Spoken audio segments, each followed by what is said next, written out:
Good evening, everyone, and a warm welcome to the Society's half-year meeting. I'm Heather Richardson, one of your Society's Vice Presidents. You may have been expecting our President, Helen Wiseman, to be here tonight chairing the meeting. Unfortunately, she's a little bit poorly today, but she has joined us online from home. And Helen, get well soon. It's a real pleasure to be chairing the meeting this evening. Thank you for making the time to join us. I can let you know that we have 148 members logged on, so we're quorate and ready to go.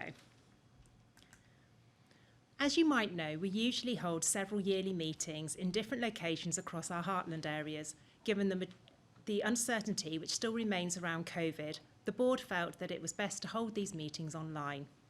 This is the first of 2 online half-year meetings we're holding to ensure that as many of our members as possible can attend. Wherever you're joining us from this evening, I give you a warm welcome. We have put what we hope is an informative and interactive session together, where you'll be able to participate and ask questions and find out more about your society, as your board really wants you to find the evening has been worthwhile. If I can make a few introductions to start, in the room we have Phil Ponsonby, who's the Society's Group Chief Executive, and we have the Society's Secretary, Edward Parker, and also off screen, who'll be on screen later joining us, is Peter Dubois, our Group Chief Financial Officer. We're being ably supported by a small team of wonderful technicians who are keeping everything running for us this evening. Watching online will be your board of directors, members of the Member Engagement Committee and the executive team. We have a few technical matters before we get into the meeting itself. You'll see on your screens that there is a yellow speech bubble where you can click to submit a question. You can submit a question at any time during the meeting. There's no need to wait until the formal Q&A session itself. You'll also have seen that there's a help page, and if you do have any issues with the technology, hopefully colleagues on the other end of the line will be able to resolve these for you. Voting will be displayed on the voting tab, which is on the left-hand side. And for the optimal viewing experience, you can also click on the Max Video tab, which is also on the left-hand side. And this will maximise the screen view. If the technology fails us completely, we will deem the meeting formally adjourned and you'll be able to join our second meeting tomorrow. Hopefully it's not something that we'll need to do, but we felt it was worth mentioning in advance just in case something does go wrong. Finally, we'll encourage those of you that are on social media to tweet this evening's event. Please make sure you use the hashtag MidCounties HYM2021. I'll run through the agenda briefly so you're aware of our proceedings for this evening. First, we'll have an update from the Group Chief Executive on the Society's progress for the first 6 months of the financial year, with a question and answer session after that. Next, we'll present the minutes from the last year's half-year meetings and from the special meeting. We will then have a proposal for our share of profits. We will then hold our special meeting with a proposed rule change from the board. This will be followed by voting on the half-year report, the minutes, the share of profits proposal and a rule change. And just before we go to the voting, we'll check in case any questions have come in on those items that have been raised. We'll also let you know the results of the recent elections and we'll have a final question and answer session on general items, followed by any other business. We'll aim to finish by 8 p.m. So, moving on to our first item, the half-year update. We have prepared a video which presents the highlights of the last 6 months, and then Phil will give us an update after that.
Good evening, members. It's my pleasure once again to update you at the half-year point. Just before I get into the numbers, which we're going to go through on the charts in a while, I think it's really important that I start with our colleagues. I've said this before, but I really am privileged to work with some amazing colleagues, and their unwavering commitment throughout this period of the pandemic over the last 18 months has been something to behold, and that hasn't stopped in the last 6 months of the first part of this year. And I'm sure as members, you very much appreciate the work that our colleagues do for all of us in turning up every day and keeping our operations running to the standards that they do, and we really are grateful to them. And actually, it's more than just being grateful to them, it's about investing in their futures as well. And I'm really pleased that whilst we have had to focus on the operational challenges, we've also been able to continue to invest in our colleagues in terms of their development through apprenticeship programs, our LEAP program, where we've seen 66 apprentices already graduate. We have about another 120 on the programme now, but also in terms of helping our managers through development programmes where 335 managers have been on leadership development courses. We've also been working hard to ensure that we develop our colleagues in terms of diversity as well, and so lots of programs in terms of things such as talking about race, where 650 managers will be going through training sessions. I've attended that myself. It's a fantastic opportunity to learn how to talk about these sorts of issues, and I think we all need to learn more in that respect, and I think these sorts of developments are really important to society, and the board are really clear that they want to see this investment continue, that this is not something we're going to stop regardless of the many headwinds we're facing across the markets in which we trade. We will continue to invest in our colleagues in terms of both their development and also, very importantly, in terms of their welfare. So, as I said, a big thank you to our colleagues, but to those that are on the session this evening, and we really are grateful to the work that you have done. I will now just get into the headlines around the business. Firstly, in terms of the first 6 months, we've seen a downturn in our food sales. That's not really about what's gone on in the first 6 months of this year. It's really about comparing it with the first 6 months of last year. And you'll recall, if you cast your minds back to March 2020 and the first lockdown, when we were all guilty of panic buying, the restrictions on retailers were much tighter in that lockdown, which meant there were very few other retail outlets open, and so our food stores stood alone in terms of serving communities, and that reflected in the sales numbers in the first part of last year. And of course, whilst we've still seen good numbers in the first half of this year, as you can see, it's a reduction year on year, and I think all businesses and other co-ops have seen those light sort of numbers in the same way. Also, our travel branches were closed for the first 12 weeks of this financial year, and you'll see how that's impacted on the business as we go through.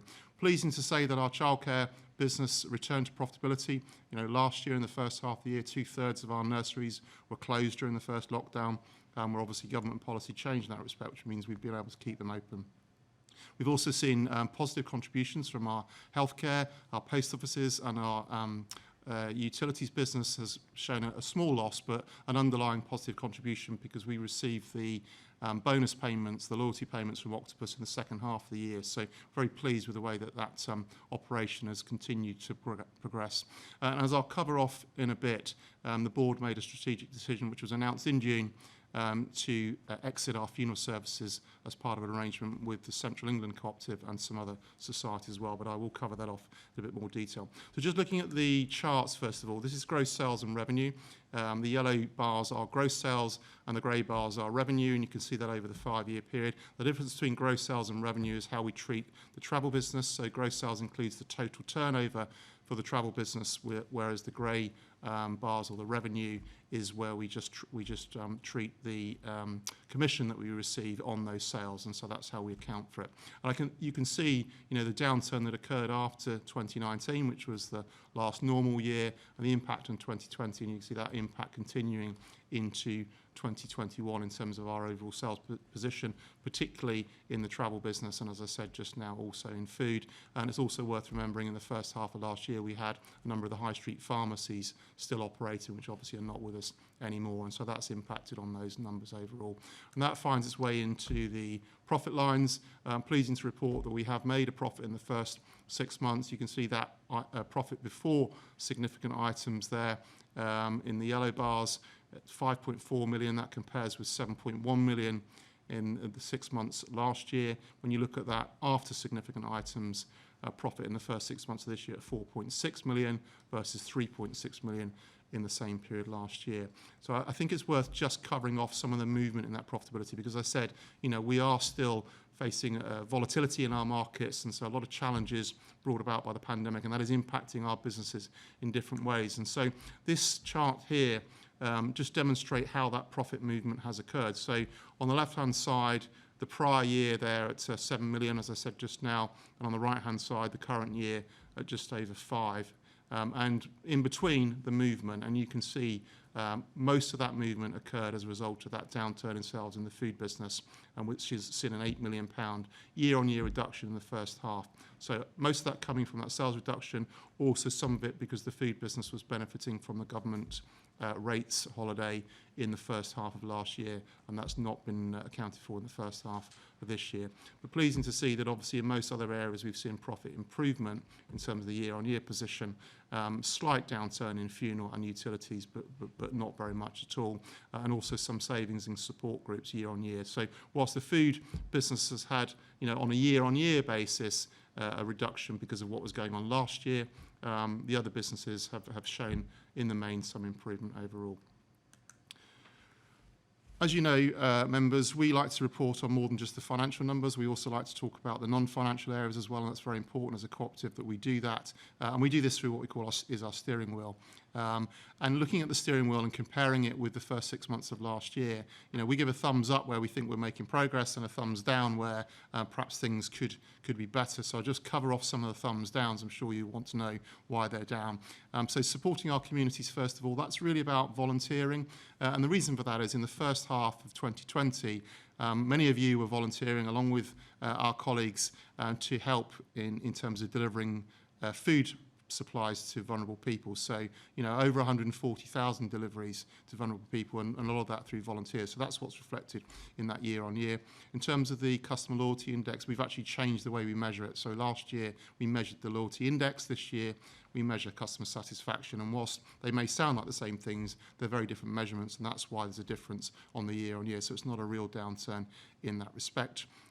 We have seen a slight downturn in terms of satisfaction in the way we handle complaints, and that's because we've added the utilities business into that section this year. And whether it's right or not, people tend to complain more about utilities bills than anything else, and so that does affect that number. And then finally, in terms of working safely, this is about the number of accidents recorded across our operations, and it's not a significant increase in the number of accidents, but what I would say to you is that includes our childcare nurseries, where of course we do get quite a few accidents with children falling over, bumping heads, etc. And of course, as I said earlier, 2/3 of our nurseries were closed in the first half of last year, and that's what's affected that number year-on-year. So we're pleased with this outcome, particularly some of the other areas in terms of areas such as reducing waste and saving energy. I'm sure you saw some of those highlights in the video that we've just seen. So overall, I think a good position on the non-financial areas. I said I would just cover some of the business in a bit more detail, and I'll start with travel, because the travel business has been very much affected by the pandemic since the start, as I'm sure you will appreciate. Sales in the first half of this year at 56 million, and that's about a fifth of what we would expect in a normal year, so a significant reduction from where we'd normally be in the first half. We've also refunded customers to the tune of £41 million. I think we've gone about that in the right way. We've made sure that we pass the money back to consumers as soon as we receive it from tour operators or airlines, and we've really made an effort to ensure that that's been right. And I think the travel team have done a fantastic job in the first half of this year again in dealing with that, and that was reflected in the rating given to us by Which in terms of that green rating, which again you saw on the video. Now, we've also extended what we do with travel through to our healthcare business, and actually as part of helping our customers and our members, we've made sales of 1.8 million in terms of travel testing kits, and that's over 53,000 of those kits. Now, you may have read a lot about profiteering in this area. I'm pleased to say that anyone that booked through our travel business was supplied those test kits at the cost price that we pay for them. So certainly not profiteering, but helping customers in terms of how they travel and to get hold of those necessary kits.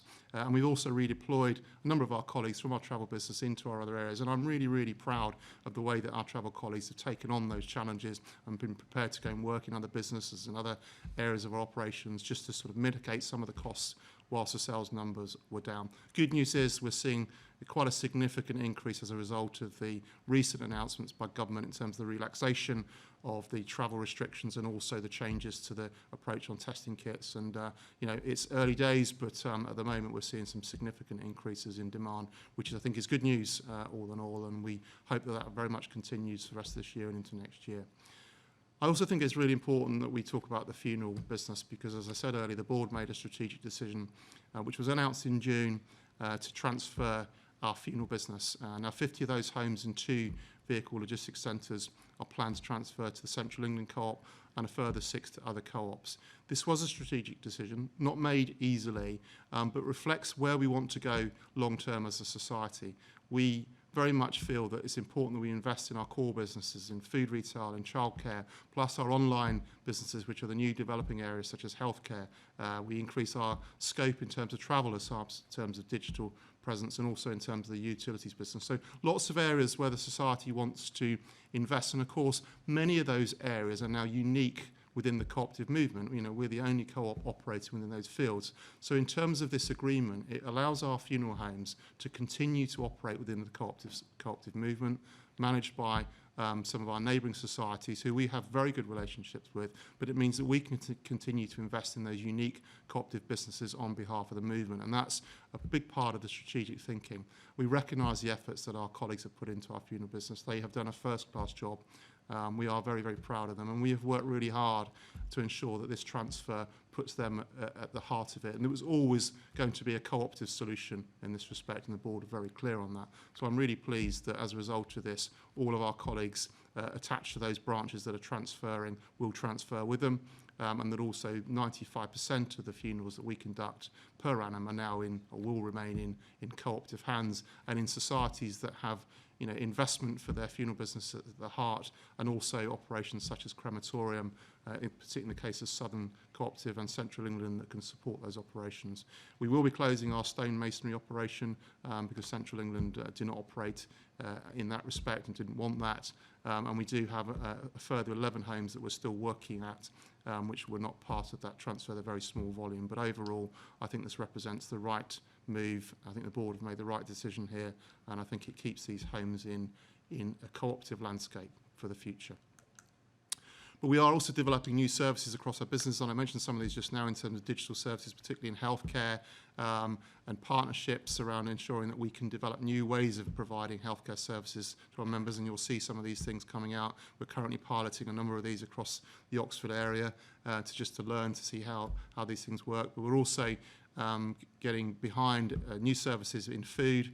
We obviously saw a lot of work around home deliveries as part of the pandemic, but we think that we need to do some work around that for the longer term. So there's currently trials underway in terms of home delivery for food and click and collect. And this is very important in terms of increasing the reach of our local suppliers through to members. So by providing a click and collect opportunity, we hope in the future members will be able to access a wider range of locally sourced products through this service. And finally, in terms of travel, where we believe that by putting our travel business where you are, we'll do more business. And so developing pop-ups and putting more operations into our food stores in support of that. So a lot going on in terms of new services in development across our trading groups, and of course growth in bricks and mortar as well. And I mentioned the importance of investing in our core businesses. We've already opened 6 new food stores this year. They've all been really successful. I think you may have seen them in the video. Some great new stores across our trading area, performing really well. We've got another one opening this year at Thornbury in Gloucestershire. And as you can see, 20 confirmed new sites in the pipeline, many of which will open next year, and a further 61 in progress at some stage. So a lot of work going on to develop our core proposition in food, and we think the formats we know the formats are successful, and that's why the board are confident to continue to invest your money in terms of the growth in this part of our business. And that also extends to our childcare nursery operation. We opened a new nursery in Cheltenham just last month, which is a fantastic example of the future of childcare.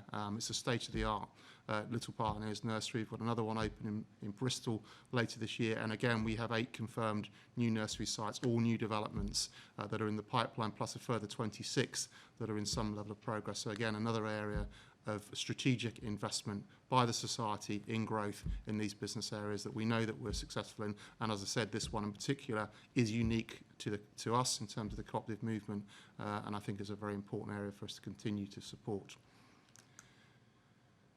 I think, as always, we focus on our businesses, but as much as that, we focus on how we help our communities. And again, as we've done throughout the pandemic, we've continued to develop our operations in this respect. And I'm really proud of the work that our teams have done to reach out to our communities. You know, just in this first half, we've opened an enterprise hub at the Cowley store in Oxford, which is to help people that are perhaps looking to start up businesses or people that are already in business but need some help. We've also entered into an agreement with Aspire, who are our partners there, to help people get work experience. These might be homeless people, refugees, people that have been out of work for a long time. So really making an impact to help people get back into work. And I thought it was a great initiative by the team at Long Levens in Gloucestershire, where they've given up some space in one of our food stores to the Cotswolds Riding for the Disabled charity to allow them to sell their merchandise in order to support that charity. So, you know, these are the sorts of things I think we can do as a regional cooperative and quite innovative ways of helping our communities. And as I said earlier, we continue to make those home deliveries to vulnerable members of the community. And focusing on membership is the last thing I wanted to cover, because this is a members meeting this evening. Many of you may have joined in with the Your Co-op conversations. I think they're a fantastic initiative. I've joined a number of them. I think we're doing more than ever to talk to our members and to listen to our members. This is a two-way interaction. It's not just about us informing you, it's about us understanding how you feel about things, what you want from us in the future. And so more and more we're putting time and effort into doing that. And we're utilising new technologies to do it. And I mentioned Your Conversations, which is an online approach. We have the members panel as well, which is another way of doing it. And we have been developing in the last year a new app for people to use. That was put into pilot in August 2020. We've learnt a lot about the technology, about connectivity, about what you want from that app. It started off as a rewards app. It's now much more than that. It's about how we interact with you, how we inform you about things, and how we, in time, will allow you to vote on things using this technology on a more interactive basis.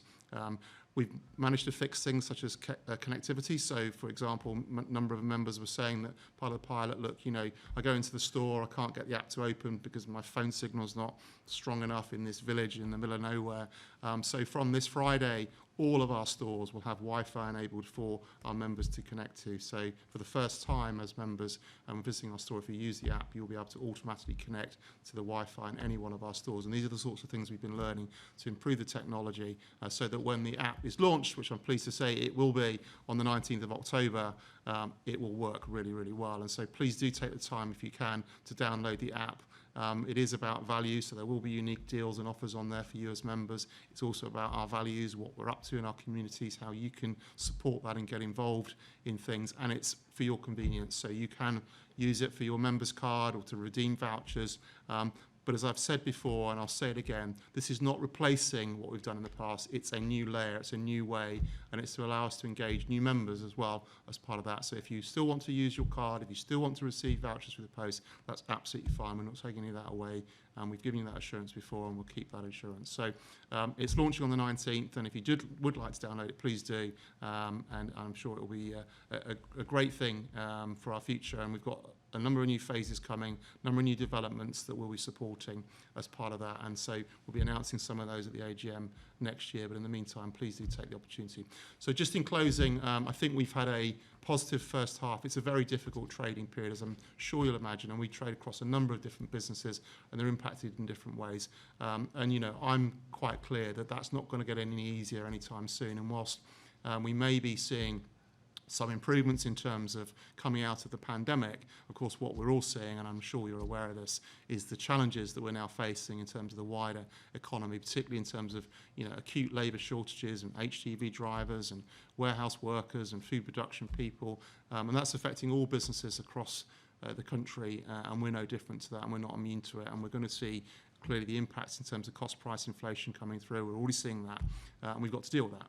But, you know, we're used to facing challenges here at Mid-Counties Co-op. I'm sure you're aware of that. We've proven that over the last few years, and so we're certainly very focused on that. And I know that the colleagues working across our businesses are committed to do the very best for you as members. So, as I said, a good first half, I believe, given all the things I've mentioned. Challenges ahead, but we're in a good position to meet those challenges. So, thank you very much.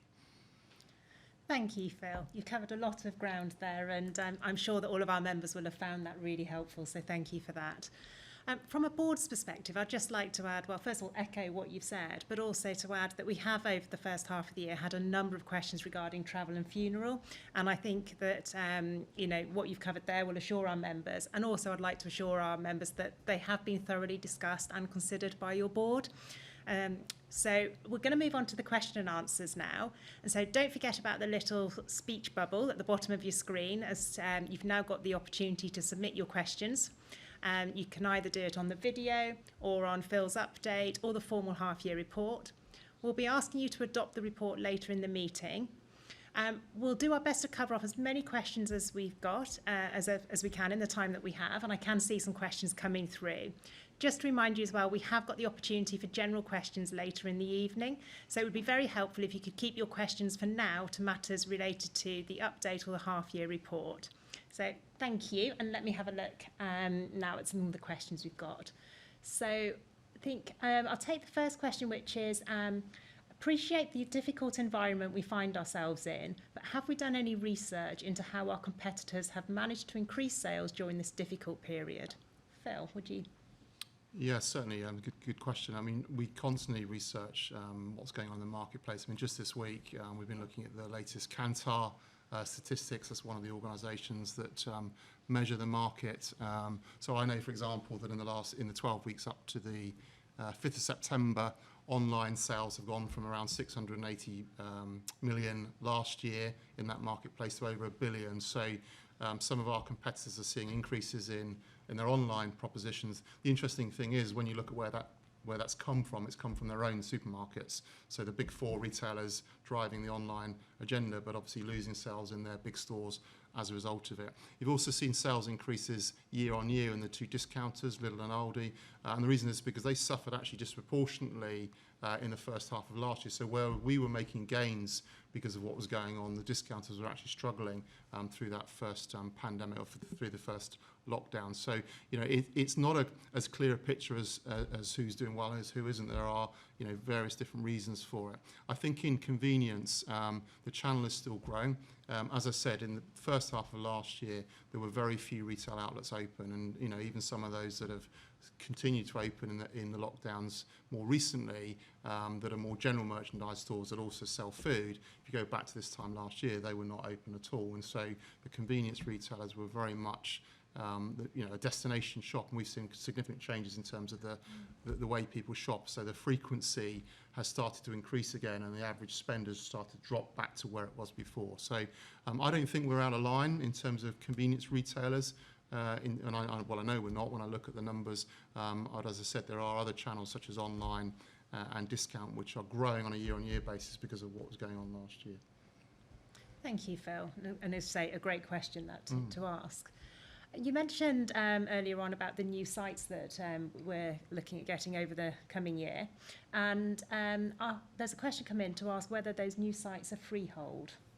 So the 6 we've opened so far this year are all leasehold sites, and that's the nature of the way these developments work. Many of these new sites are coming through housing developments, so they're part of bigger strategic housing developments, and often we're aware of the opportunity once the site's been secured and for housing. However, I think we've stated before, we do want to change that mix over time, and so some of the new sites that are coming on stream in the future are freehold.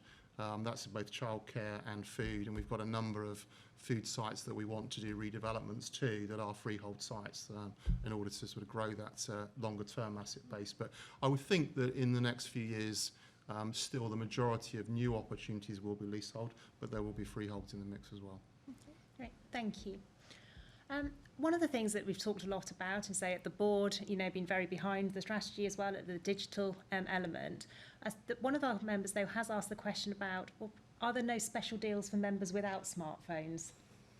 Yeah, I mean, the app is a way of communicating the deals, but the deals will be for members. So the deals will, in terms of the offers in the food stores, which are enhanced offers for members, they'll not be exclusive to people that have the app. If you have a member's card at the point of sale at the till, then that offer will activate as well. So, we're not restricting those offers to people with the app. But the app is obviously the way it's easy to find out about them because it's instant and you can see them there and then and go into store to collect them. And over time there may well be some unique elements to the app. But right now the offers that we're putting in for members, which are unique to our members, are available to all members if you shop in one of our food stores, whether you use the app or whether you use your card, your plastic card. Thank you, Phil, for reiterating. And as I say, at the board, just to add to that, we do have a lot of discussions around membership and making sure that all of our members feel included in what we're putting forward, and that we are ensuring that those members that don't have all the digital channels available to them are still able to be part of the society and benefit from that. We've had a couple of questions coming in regarding our relationship with Octopus. So we've had them really talking about saying we understand that we've got to and that we've got this new relationship, but people are not entirely sure about the relationship and would like to get a bit more explanation as to how it works between Mid-Counties and Octopus. Yeah, obviously I'll just take you back first of all, because this was a decision made by the board back in 2019, which was to enter into this partnership with Octopus. Now, at the time, we had difficulties with our energy business. We obviously were operating a number of different operations in terms of Flow Energy, GB, Co-op Energy. It was losing money for the society. Our sense was that was going to get worse and it was going to become a big problem in the future.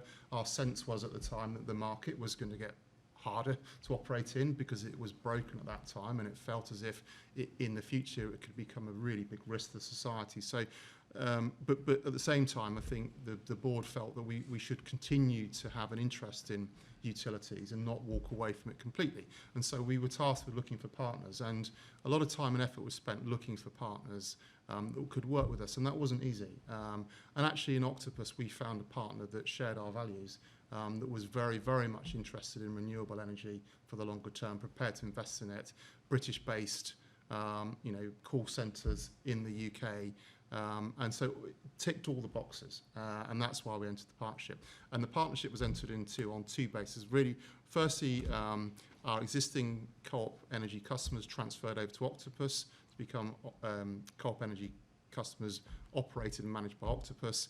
And Octopus take all of the risk in terms of the forward hedging and buying and all of those things that were worrying us at the time. And so, they are managing the supply to our Co-op members, to the Co-op Energy customers through that relationship. And we get a loyalty payment, which I mentioned earlier, in the second half of this year for the customers in that relationship. But we have no risk in terms of the buying of energy or the sale of energy or the other elements. So that was an important point about de-risking it. And I'm really pleased that Octopus are very much a responsible energy company. They hedge all the energy when they sign customers up. So they're not one of these companies that's in trouble at the moment because of having not done that.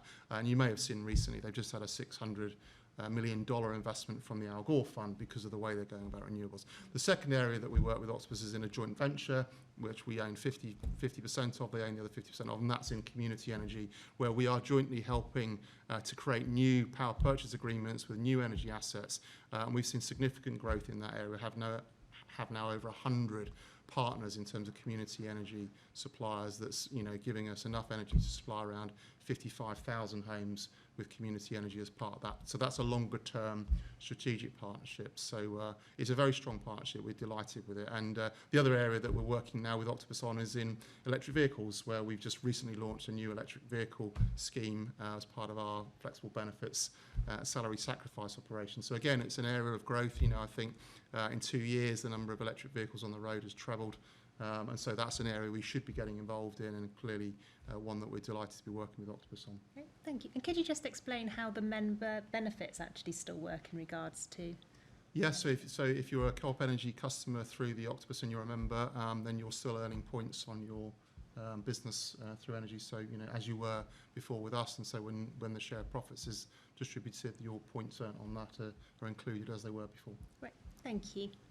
And talk about explanations and getting to know a bit more. We've also asked for what's the difference between a nursery and a pioneer nursery? Okay. They're cooperative nurseries, obviously. They're all part of our cooperative childcare group. What we tried to do with the Little Pioneers nurseries is create the future, really. It's to set a standard of care and education that we feel that members will be proud of. And we've we've done that under the banner of a Little Pioneers Nursery, and it is very much about nurturing and developing and educating children in a whole new way, which gives them that sense of confidence, and we get so many great letters about this from people. But I think by creating a standard and creating that standard under the Little Pioneers brand, it's allowed us to then assess our nurseries and convert them from the standard co-op nursery across to Little Pioneers Nursery. About a quarter of our nurseries are now branded as Little Pioneers, and we've got plans to convert most of the others across over time, but it does require investment because critical points around this is about having the right equipment, the right environment to be able to invest in those nurseries to make sure that we can deliver the full Little Pioneers experience. The new nurseries that we're opening obviously are all opening immediately as Little Pioneers nurseries. Thank you. Got a question here about where we're investing in the future and looking at new stores. And someone said that it is good to see what's going on, but there's nothing in Buckinghamshire, no new stores, saying that there's a shabby store at Hazelmere that's yet to get a refit, and no cycle parking. So, it doesn't make you welcome unless you're travelling by car, and no free coffee. So could you explain a bit more about where we are in terms of refits and new stores and anything in particular in Buckinghamshire? Yeah, certainly. First of all, Hazelmere is in need of a refit. Absolutely. I mean, we did, I think, spent probably over £100,000.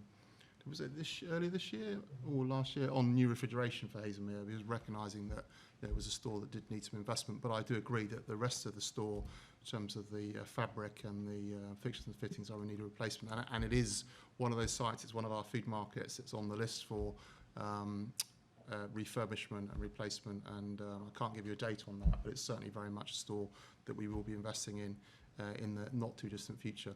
In terms of other sites in Buckinghamshire, yes, we are working on sites in Buckinghamshire. The board have very much stated that where we have stores in counties where we're not heavily concentrated, we should open more stores because that benefits our operations, but it's also easier for members then to get more access to those stores. And so there are a number of opportunities in Buckinghamshire that we're looking at. I can't go into the details on that for confidentiality reasons, because obviously with these sites often we're in a process where we're up against our competitors for the locations, and so we have to be careful. But we are committed to Buckinghamshire as a county. I think that's the important point. I think that's the question, and we're committed to making sure that Hazelmere is improved at some point in the future.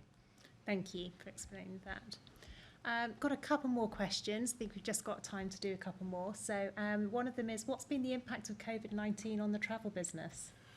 Well, in terms of the numbers, last year our travel business was 90% down on the year before. So a huge impact in terms of the gross sales. And of course, we refunded over £100 million worth of business to customers last year. So, 2020 was a huge impact. And, I think one of the things that we committed to do was to keep our colleagues employed and on board in the main, because, of course, unlike most other businesses that came to a complete standstill, so if you think about hospitality, where restaurants and pubs and things were closed, the staff were put on furlough, the doors were shut, and off they went. But of course, in our travel business, people still wanted to rebook their holidays, they wanted to know what was going on, and so we couldn't put all of our colleagues on furlough, even though our branches were closed. And so we had to continue to commit to providing services to our customers to make sure people were available. And therefore, at the one end, as I said, our sales were 90% down and we were refunding,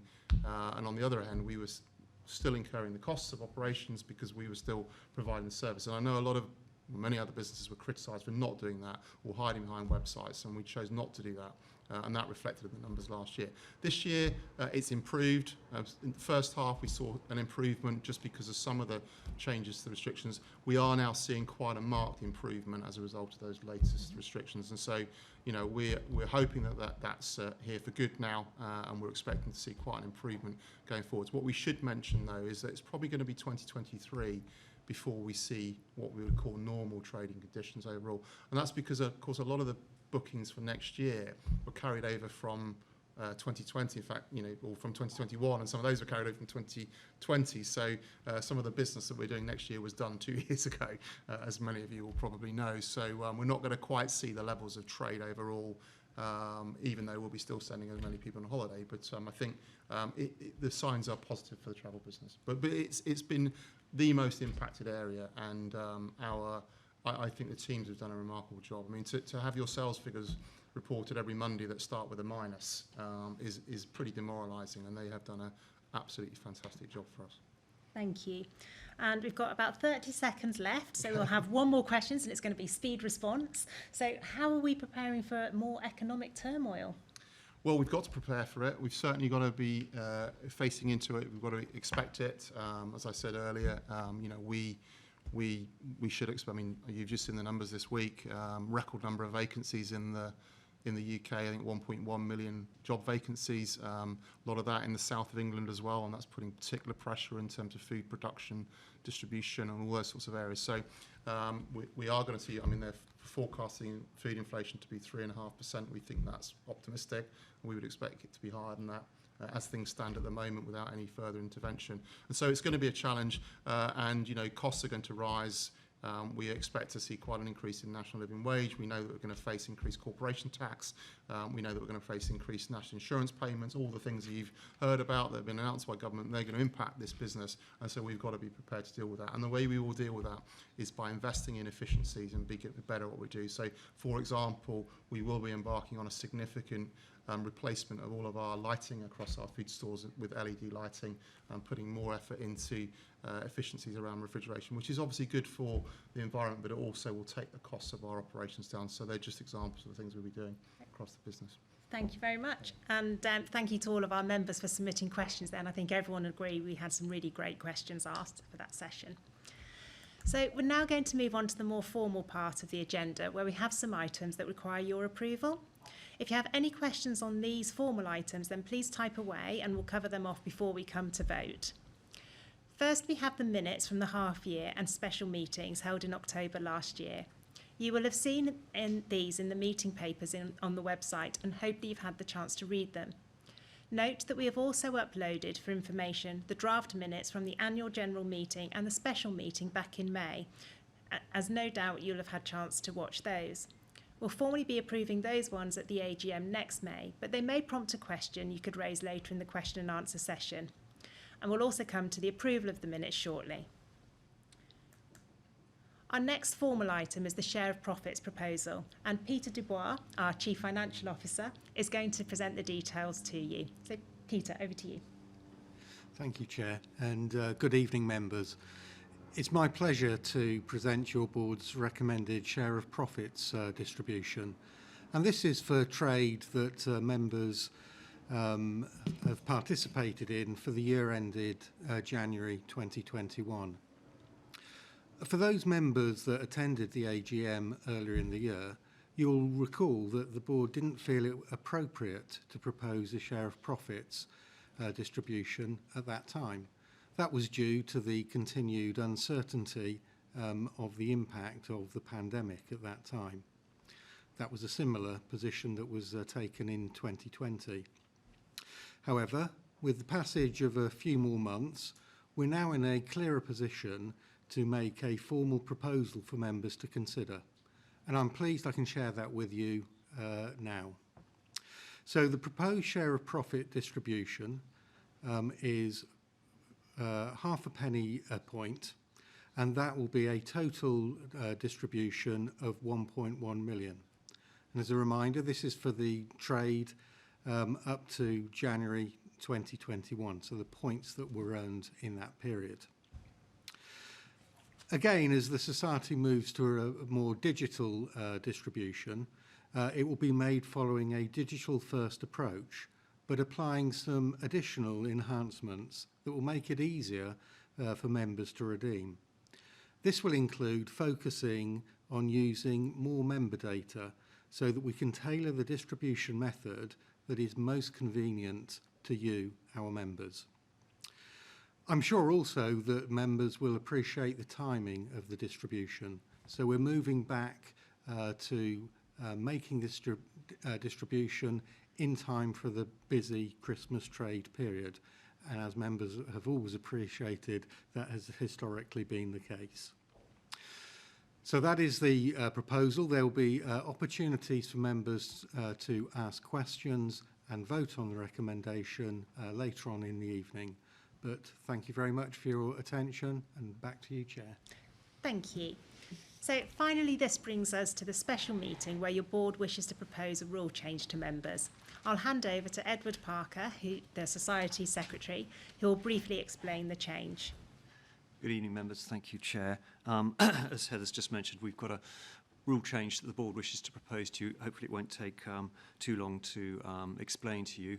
There was a pack in the papers that went out with the meeting that explained the changes, and I'll use that for ease and consistency. I'll just read through that because it won't take long, so you understand what the change involves. So here we go. Section 12 in the Society's rules sets out a process that allows the Society to cancel the membership of those who've lost touch with the Society, perhaps, for example, because they've moved away or maybe because they've stopped trading with the Society. The process allows us, after taking certain steps, to cancel the share accounts of such members and to transfer the balances in the accounts to, and I'm quoting directly from the rules here, to a fund set up to fulfil the Society's community, cooperative and social goals. When this rule was introduced in 2010, the Society set up the Mid-Counties Cooperative Community Fund specifically for this purpose. And every year since then, the Society has undertaken an exercise to update its register of members and transfer any cancelled share account balances into this fund. So the fund's been a great success. Since it was set up 10 years ago, it's made grants totalling over £1.7 million to over 1,200 local community groups. And it's also been able to establish itself on a sufficiently firm financial footing such that it now can continue its grant-giving programme without the need for further contributions. And it's this second point that the board has focused on. So given this, the board now believes there's scope to broaden the range of options it has to use the money sourced from cancelled share balances. In particular, the board believes there's an opportunity to allow the Society to allocate cancelled share balances to projects or initiatives that help further the Society's sustainability agenda. To do this, though, of course, requires a rule change. As noted earlier, it's only possible at the moment to allocate cancelled share balances to the community fund, in effect. So the rule change, which is coming up on the slide now, provides for this. So there we are. We're just adding in some words to the rules to clarify other areas that the board would like to be able to use the cancelled share balances for. And it's probably just worth quickly saying in terms of what is covered by sustainability, our sustainability work, because certainly as a concept, sustainability is a pretty broad church. We've 6 key areas that we focus on here in the Society. So it's the environment, it's energy, consumption and production, it's financial viability and independence, it's education, it's community infrastructure, health and well-being. So it's additional projects and initiatives in those particular areas that this rule change will allow to be funded using members' cancelled share balances. Thank you, Chair. Thank you, Edward. So just before we come to the voting, I just want to check to see if we've had any questions on these voting items. And just while I wait to see that, just a reminder that to submit questions, you go to the speech bubble at the bottom of your screen. And we will also have a general questions and answer session later on this evening. So doesn't look like we have any questions coming through. So in which case we will move on to the voting of the items we've just covered. Oh, we just had a question come in, so bear with me.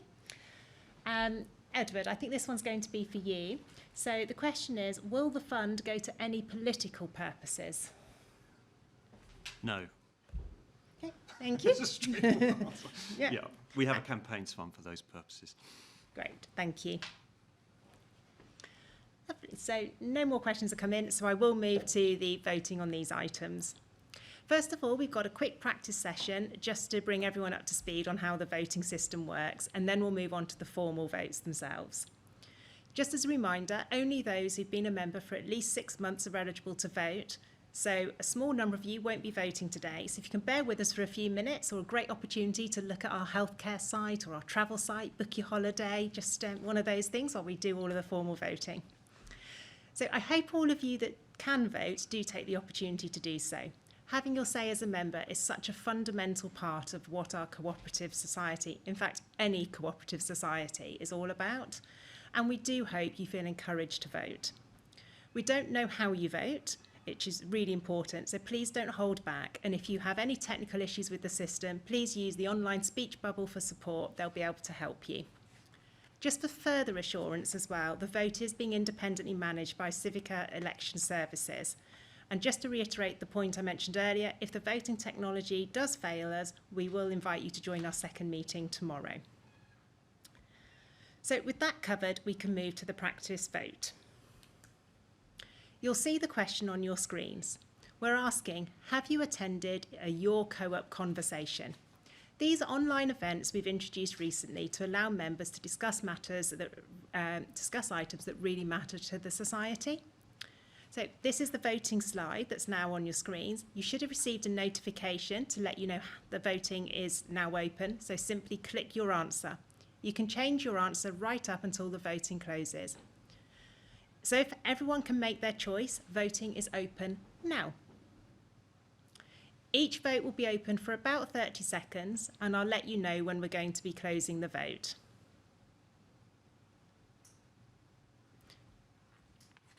And just a reminder again, if you have any technical issues, just let us know and we will look to sort those out for you.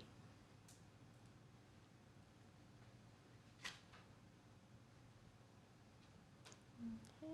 And if people can cast their votes, I can see some being cast, which is great. And voting will close in 3, 2, 1. Thank you.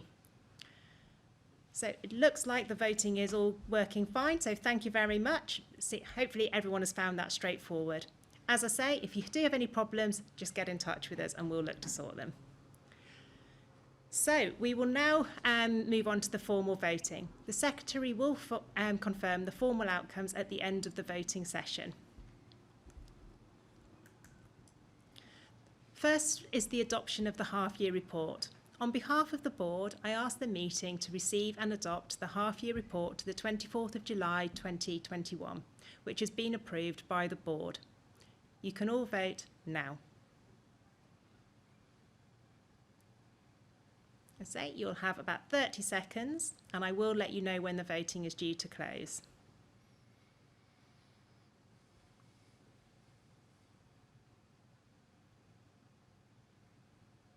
We're about halfway through.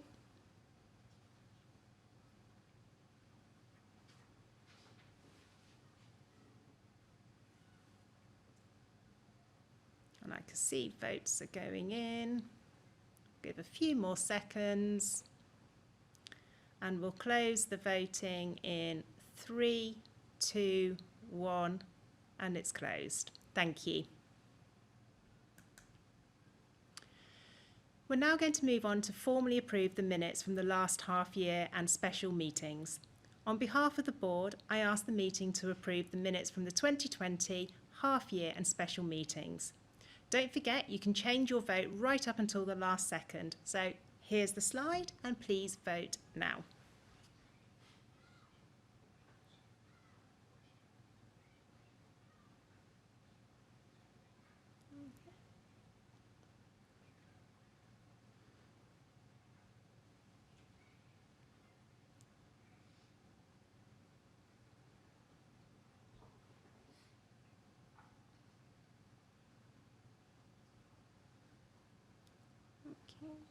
I can see votes are being cast. Give a few more seconds and we'll close the voting in 3, 2, 1 and we'll close the voting. Thank you very much. And next we'll have our vote on the share of profits proposal. I formally propose a share of profits distribution of £1.1 million, which equates to 0.5 pence per point. So can we vote now, please?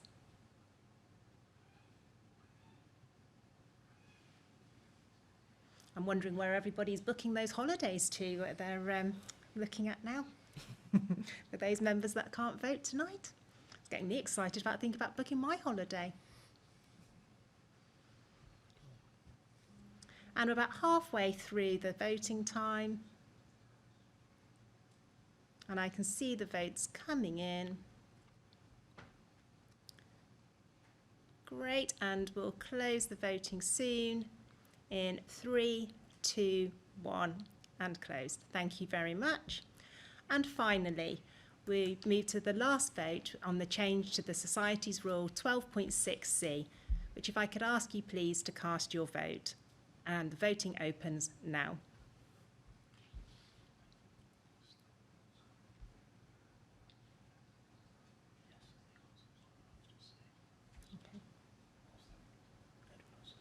And just while we've had a question come in with regards to the voting, and just to confirm, so the question is around the voting decisions and whether it's based on the sum of the votes from both meetings, and yes, it is. So while we will be able to share the vote results this evening from this evening's meeting, it will be the total of both this evening's and tomorrow's meetings that actually count, and so we'll formally confirm that after the half-year meetings.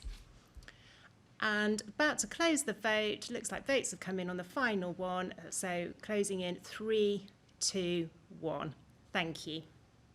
And that's all the formal voting covered.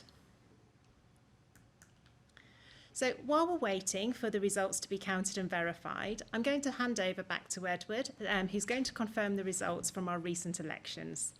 Thank you, Chair. Hello again, members.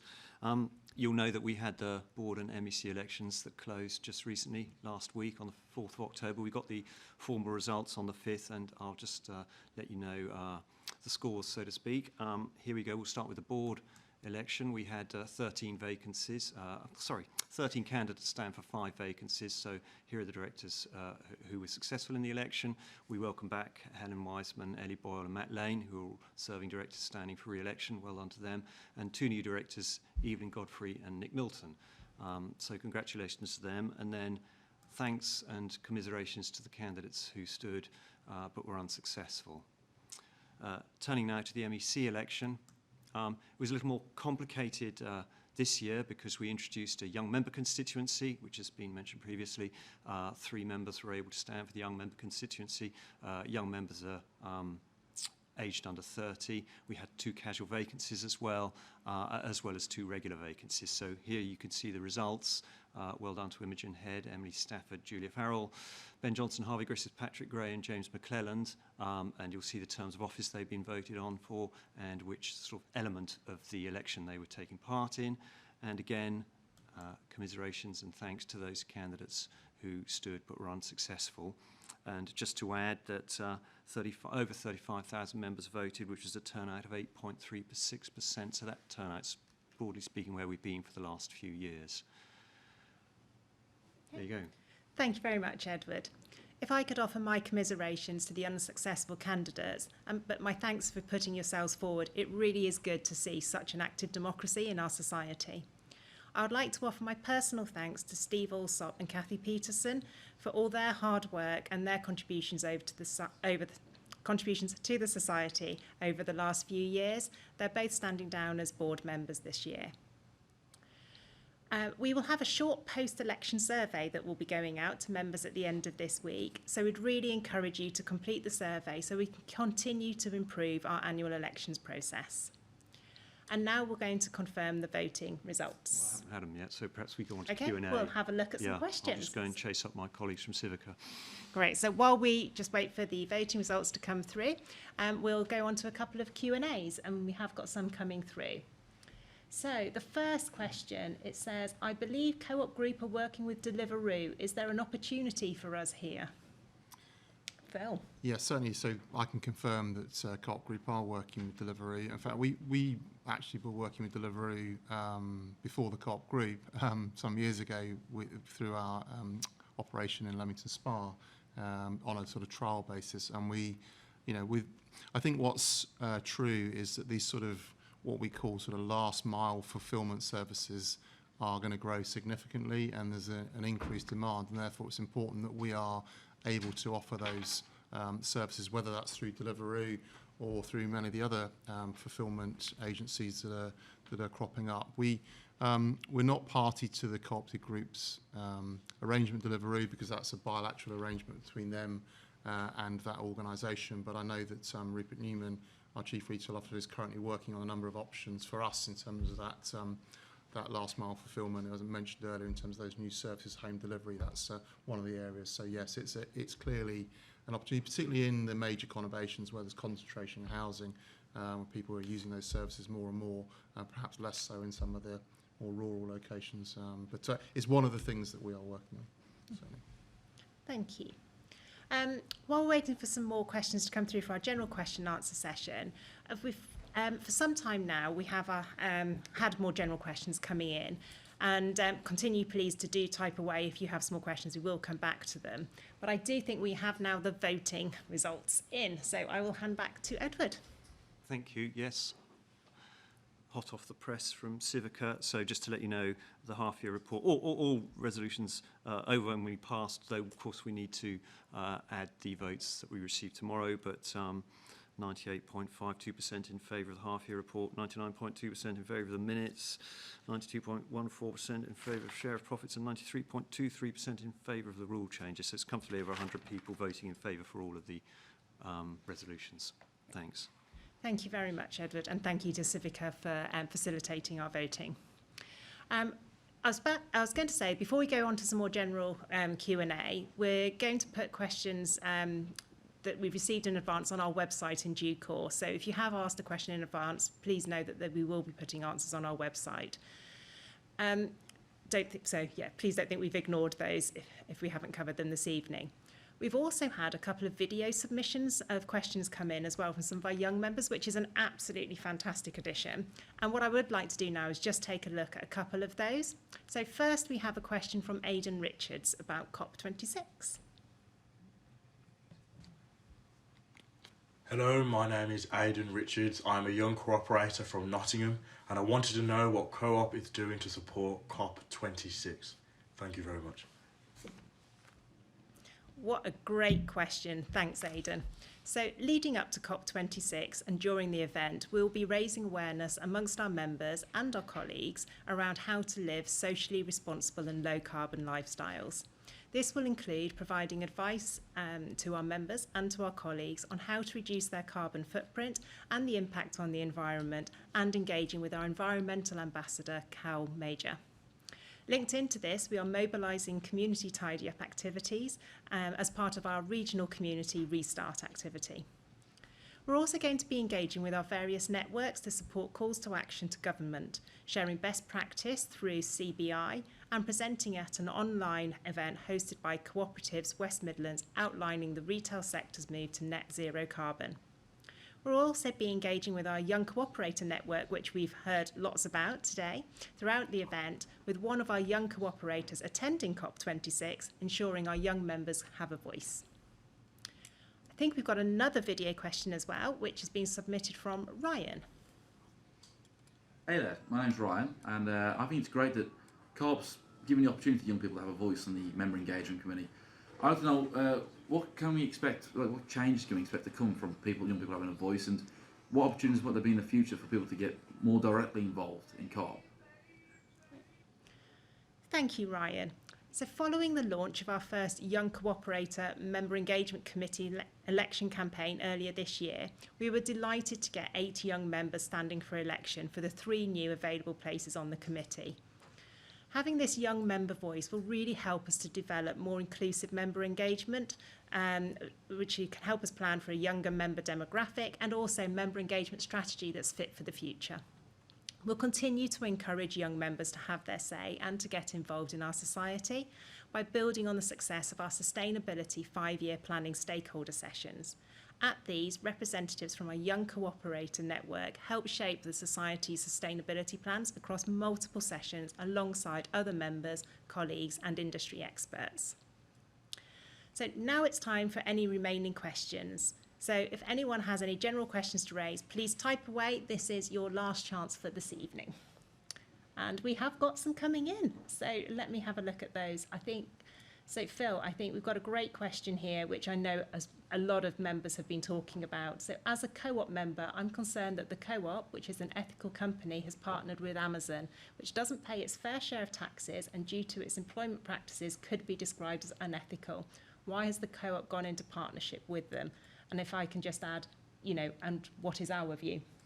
Yes, certainly So just for members that aren't aware of this, the Co-operative group has entered into a trial with Amazon, which is concentrated at the moment in Glasgow and is about to be extended into Bournemouth, which is about providing Amazon Prime customers with the access to Co-op products through the Amazon Prime site. Now, we're not involved in that. We're not party to that agreement. It's an agreement made by the Co-operative group based in Manchester and directly with Amazon.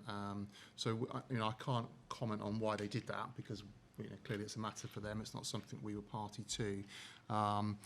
But in terms of the overall position with Amazon, I think this is a complex area and one that we clearly, whenever we look to partner with any organisation or suppliers or other partners, we're careful about it. I talked earlier about Octopus in terms of the process we went through. And I think the world is changing at pace, and we've got to be open-minded in terms of how we go about doing business. I know that we've been looking at a number of options in terms of in-store lockers, for example, where you can have online goods delivered to, and one of those options could be Amazon. We've not agreed anything. And certainly if we were to pilot that, part of that would be to get members' views on that relationship, because clearly members' views are very important to us.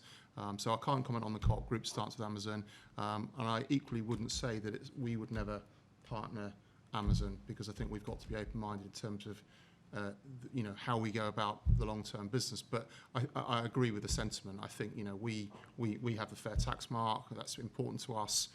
We would hope that our partners consider the same things, and we would hope that a number of these larger organisations find ways to do what's right by the citizens of the UK and the wider citizens across the world. But we will certainly, if we look to do anything, we would engage our members and get their views as part of that process. Thank you. And yes, just to echo that point on our members' views, we really do value our members' views on all of these bigger decisions. So we would go out very much to have a look at that. And I would encourage all of our members again to join the online conversations that we've talked about earlier. When we talked about the Your Co-op conversation this evening, just please do get involved in those when you see them, because it's really important to us to get your views on those. So looking at the next questions we've got then, I think, how are the ex-Budgeon stores trading and have they fit in with the cooperative model? We're reporting to the board on Monday evening next week, I think, at the board meeting, precisely on that point in terms of the 4 stores acquired from Guy Warner Budgeons. And I'm pleased to say that they're more than meeting our expectations. They're trading ahead of our expectations. We've been delighted with the way they've been integrated. I think the teams that came across from the sites are first class, and they've embraced the cooperative values and the way we do business. I think Guy Warner as an individual had developed a business which really did fit with our thinking, particularly around commitments to local suppliers, commitments to community events. And so it was perhaps an easier integration in that respect. But no, we've been absolutely delighted, and they're brilliant stores. They're part of our food market proposition. We've learnt quite a lot from them as well. It's not all about them just coming across to our business. It's about us learning about some things they developed in terms of the way that they had engaged their communities and provided their customers with services. And so there's been some learnings there for us, which is always what you hope from these type of acquisitions. But the good news is they're trading really well and they're making good profit for the society and contributing as you would hope they would. Yeah, thank you, Phil. As you say, yes, I've read all the papers that are in the board pack and can confirm that is the data does all stack up to that. So thank you. Next question, which I think is an absolutely great one, is will we be putting electric charging points for vehicles in all our food store car parks to encourage electric vehicle use? Yes, absolutely. We already have a number of sites that have electric charging points in that we were probably ahead of the game in that respect in doing that a number of years ago. And so we have a number of our sites that already have charging. We are developing some new propositions around this, and part of that will be for members and Co-op Energy customers who will be able to charge for free at our sites, but we are also entering into new partnerships as part of the development of our new convenience stores, and I mentioned the new convenience stores that are opening. Those stores will have electric charging points as part of the car parking proposition where people can utilise those. And as part of that thinking as well, it's where people live in perhaps locations where they haven't got the ability to charge in their own house. but overnight they could come and charge it in one of our car parks. So Lizzie here, who heads up our utilities function, is doing some great work with her team around this, and some really exciting developments. We're looking at how we can utilise solar energy on roofs of stores to actually feed into the charging points. So absolutely a very clear plan there, and one that I know the board are very keen on. It's also about investing in the infrastructure to make sure that some of the charging terminals have got a higher kilowatt output, so you're not waiting for 2 days to charge a car up, and you can get it done faster. So they're all the things that they're working on, but yeah, it's good news. Thank you. And just a reminder, please keep putting your questions in. We have got time for a few more questions. Got another one coming in. Was the advice the Society offered or sought by the UK political party regarding the energy crisis? The Mid-County Society knowledge of energy market must be substantial and worth passing on. Yeah, so we continue to have dialogue with Ofgem, is the regulator, about energy, because we're still involved in certain degree. So we've been talking to them throughout this year about the difficulties in the market, and not trying to sort of predict what was going to happen, but we could certainly see the issues. And as I said earlier, that was a big part of our decision back in 2019, is that understanding of the fragility of that supply and distribution market, and the model, and the fact that new entrants would come in and offer energy at unsustainable prices, which meant very difficult for all of the businesses. So yes, but also indirectly through Octopus. Octopus have a very strong voice across all the political spectrums. I mean, I know they were seen at the recent Conservative Party, but they actually engage all the political parties. And Greg Jackson, who's the CEO at Octopus, is very vocal in that respect, and is off talking to government and the opposition all the time about this. And so indirectly through Octopus and our partnership, yeah, we have a lot of influence in that area. Thank you. So we've got a message to you, Phil, from Rosemary Curtis at Big Breakfast Plus. So first of all, saying, they're one of the charities that's benefited from very generous support over the years from the Society. Saying you promised that you'd bring the senior exec team to cook a breakfast for those in need, which that charity looking after the homeless and those potentially at risk of homelessness and those in more general need. So they're saying still welcome that. I guess COVID has been one consideration in doing things like this. So so first of all, there's the bit from Rosemary, but just more generally, could you also talk to us about, what is going on in some of the things like that, and, how COVID has impacted and where we are now? It hasn't impacted our commitment. That's the first thing I would say. I mean, I've been so proud of the work the teams have done throughout the pandemic to continually support our, partners through our regional communities. It hasn't stopped.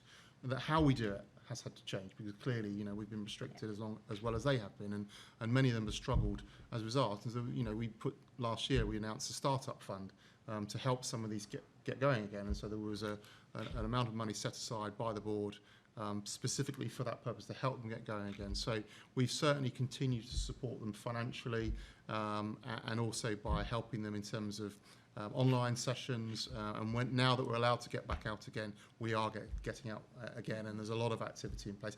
And actually, I do remember us agreeing that we would do that. It was literally just before the pandemic, I think, and so it put the kibosh on it. But we will be there, and I'm going to make a commitment that notwithstanding any further restrictions placed upon us by government, assuming there aren't, then I think we'll be there before Christmas or around that time to come and see you and do exactly that. It would be a great thing to do. But thank you for your support as well. It's really important to us. Right, thank you. So there we are. They're reopening on the 1st December, so between then and Christmas would be welcome. And thank you, Rosemary, for that. So we've had some comments. We've talked about Deliveroo earlier, and we've had some member views on that. So one of our members is saying, disgusting to work with Deliveroo. Why don't we pay decent wages and do our own delivery service? Yeah, I mean, it's an important question, and I think we certainly are not blasé about it. And in terms of the impact that what's known as the gig economy has on society, of course, what is actually changing, though, I think, is that it's very much becoming an employees market right now. Because clearly, as I said earlier, 1.1 million vacancies in the UK, so there are plenty of jobs available for people, and people pick and choose. And I think that in itself will, it will have the effect of increasing pay. There was obviously an investigation into the gig economy and the way that people are paid, and a lot of rule changes made that affected companies like Deliveroo and Uber and others as a result of it. So I think work has been done to improve it. We are very careful about what we do, as I said earlier, and the board holds us to account on that. So when we go into these relationships, we look at what's going on. I think the critical point about a lot of these propositions is technology and the platforms, and those are the things that are changing very much the nature of the propositions. And for us to be able to do it and to invest in that technology, just to even get anywhere near what they're able to do today would be a big ask for society in terms of that technology investment. So while we can do deliveries and we can make home deliveries, but actually the technology is a big part of it, and so that complicates it. But I do take the point, and I think we've got to be open about that, and I'm sure the board will keep us honest in that respect. Absolutely. So thank you for that. So one of the things that has been very topical at the moment, and not surprising that some of our members are asking about it, is around the availability in our stores. And do we have a plan to address plan for the driver shortages? Yeah, and this is clearly, as you know, a UK-wide problem that's affecting all sorts of industries, not just food retail, but all sorts of retailers and other industries as well. And there is certainly a situation where businesses are fighting for an ever-decreasing pool of labour. The challenges with HGV drivers were brought about because drivers were retiring, new drivers were not being brought forward because there were no testing or training going on because of the pandemic, added to which that a number of the drivers from the EU returned home and haven't come back, and so it has been a perfect storm. Actually, looking at the situation right now in terms of the Co-op national logistics position, it's more acute in the south than it is in the Midlands or the north. It's a particular problem in the more south you go, and we source out of a number of depots in the south in terms of Avonmouth and Bristol and Andover. And the problem in there now is not actually drivers. The problem now is warehouse operatives, and that's because more and more warehouses are opening to service online demand, and therefore there's a lot more jobs than there are people to fulfill them, and so that's the challenge now. And we have two challenges within that. One is the inbound, what we call the inbound deliveries from suppliers, so what our suppliers are able to deliver into the distribution centres, and then it's the actual ability of the distribution centres to operate effectively based on the workforce they have, and they're both big challenges. So suppliers are struggling to produce and supply, and the warehouse operations are struggling as well. So I was on a call today with my fellow CEOs and the Co-op Group CEOs, and the Director of Logistics from the Co-op Group was on that call, and he was updating us on the plans.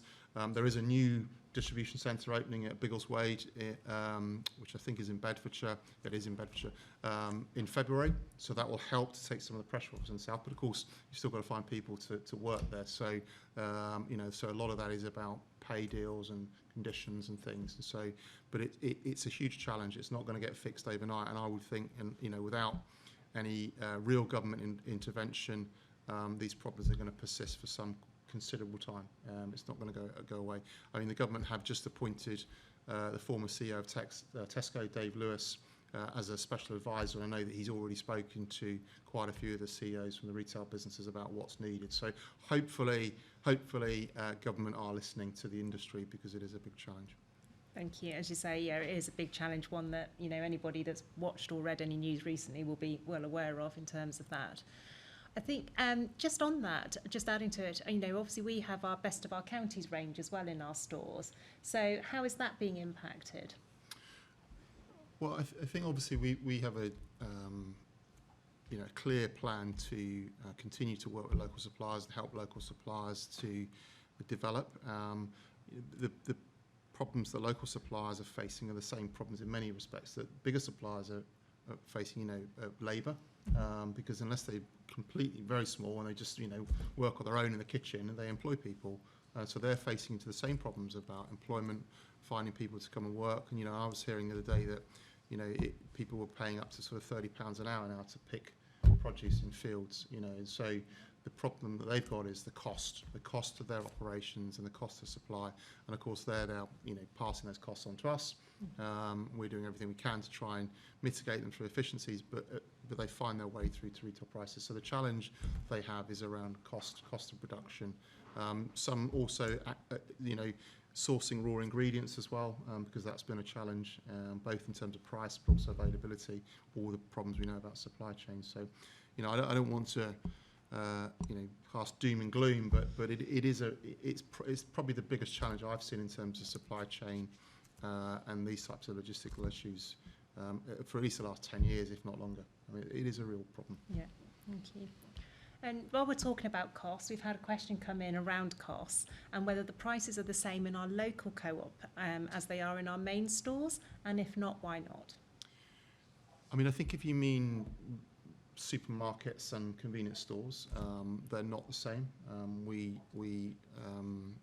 have slightly cheaper prices in our supermarkets than our convenience stores, and that's a reflection on the model of operation, really, and ensuring the stores are viable, because clearly a supermarket with more volume is more efficient to run, and therefore you can offer the products at slightly cheaper prices, and actually whereas a convenience store is more costly to run, and so that is how we set the pricing in terms of state. That's the reason for it. Okay, thank you.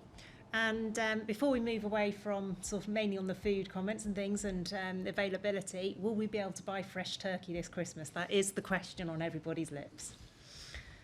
Well, we certainly hope so, and we've already committed to our volumes, and so we work a long way in advance, and so we've already committed to our Easter volumes and the Christmas volumes, and so our suppliers are aware of the volumes, and they have been for some time. The challenge would have been around the CO2 issue, which the government have now intervened on, because the way that these products are transported uses CO2, and therefore that would have been a problem. That's been dealt with, but there's still a reliance on the farmers in terms of having a workforce to prepare, package, and supply.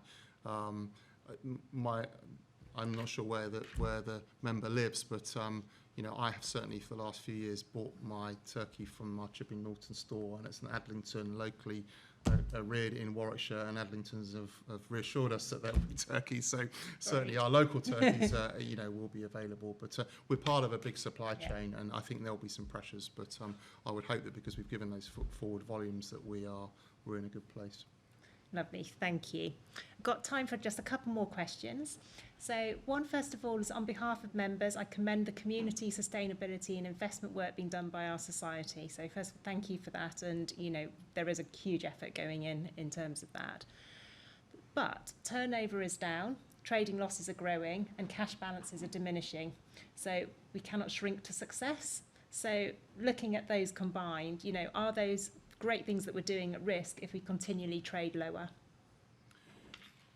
I said earlier we're committed to continuing to invest in our communities, and I think if you look at what's actually happened in the last couple of years, the fact of the matter is that we were struggling because of the energy business. The board took the decision to deal with that and dealt with that, and that put us in a much stronger position. I can't emphasise enough how much change that made to the society for the longer term. And of course, we were then set fair from January 2020 to grow our revenues and grow our profitability, but we've been hit by a pandemic, as we all have. So you can clearly see what's impacted our business in the last 18 months. It's not actually the strategy or the trading propositions, it is the pandemic. So, whilst we are also facing into some difficult headwinds around cost price inflation and all the things we talked about, actually, as we come out of the pandemic and into next year, we would expect our profitability and our sales to grow, particularly as a result of what's happening in the travel business, as our childcare nurseries get back to a normal operation, and we continue to invest in cost efficiencies and all the things I've talked about. So our projection for next year is that our sales and our profit will grow, and that means we will continue to invest in the way we have been in our communities. But as I've said, we've not stopped doing that through this pandemic. I mean, we've got to make savings somewhere. We find lots of ways to make savings, and that's not one of the areas that we make a saving. And I'd really hope that's always the case. Thank you. And I suppose just to add to that, you know, the board does regularly review all of the plans. We have a couple of strategy days that take place all day, twice a year, to really review where we're going, what we're doing, and to make sure that we are on a financially sustainable footing going forward.